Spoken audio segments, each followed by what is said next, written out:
अच्छा, फिर ये पकड़ा पकड़ी का असर ये भी हुआ कि वाईएसआरसीपी का डिप्टी चीफ मिनिस्टर, क्या नाम है उसका, नारायण स्वामी, भूल गए? अरे कैसा भूल जाते भाई आप लोग, नहीं भूलना मेरे भाई, याद रखना। देखो नौजवानों, याद रखो इन तमाम बातों को। वाईएसआरसीपी का डिप्टी चीफ मिनिस्टर नारायण स्वामी है नहीं है? उन्होंने क्या स्टेटमेंट दिए थे, क्या बोले थे? ये मुसलमाना गंदे हैं, साफ सुथरा नहीं रहते, खाना अच्छा नहीं खाते, इसलिए कोरोना इनसे पहला। अरे नारायण स्वामी साहब, आप आ जाओ, मैं बताता हूं कितना हम साफ सुथरा रहते। हम एक पेशाब का खतरा हमारे जिस्म पर गिर गया तो उसको साफ करते, अल्लाह की इबादत करते। मगर ये नारायण स्वामी बोल दिए और आप लोग खामोश बैठ गए। कौन नारायण स्वामी के खिलाफ आवाज उठाया? मैं हैदराबाद में बैठा था, मीडिया के लोग वापिस आए, मेरे से पूछे, मैं बोला खबरदार, अगर हमारे पोंगली उठाएंगे ठीक नहीं है, याद रखो। क्या एक्शन लिए वाईएसआरसीपी के लोग? हम यहां पे हिंदूपुर को आ रहे तो बोले, मत आओ साहब, अच्छा माहौल है। आपका डिप्टी चीफ मिनिस्टर इस तरह की वाहियात बात किया, कोई कुछ नहीं बोलते। और माशाल्लाह आप लोगों को भी याद नहीं है, याद रखना चाहिए, क्योंकि हमेशा याद रखो, अच्छे वक्त में तो सब तारीफ करते, जब बुरा वक्त आता ना तो जब ही शैतान की जहनियत का अंदाजा होता हमारे को। जब इनके दिमागों में जो छुपा है, अल्लाह इनकी जबान से निकाल देता कि ये इनकी नीयत है, ये इनके अज़ाइम है, ये इनकी सोच है और ये इनकी नफरत है। मेरे अजीज दोस्तों और बुजुर्गों, तबलीगी जमात के लोगों पर जुल्म एक के बाद एक पकड़ कर डालते गए, नहीं इनका करे उनका रे। कोरोना का कोई मजहब नहीं था, ना कोई मजहब है।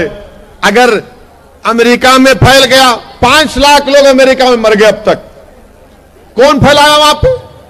इटली में, जर्मनी में, इंग्लैंड में अभी भी चल रहा है, बर्तानिया में। मगर हमारा एक ही मुल्क है जहां पर मुसलमानों को, इस्लाम को बदनाम करने के लिए साजिश रची गई। मगर अल्लाह का लाख लाख करम है कि अल्लाह सुब्हाना व तआला ने इनकी साजिश में इनको नाकाम कर दिया। इनकी झूठ इनके मुंह पर पड़ गई।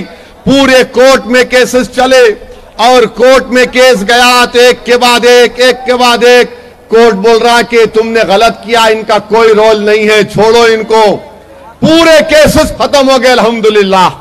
मेरे अजीज दोस्तों और बुजुर्गों, मेरी आपसे इल्तिजा है कि आप समझिए इन तमाम चीजों को।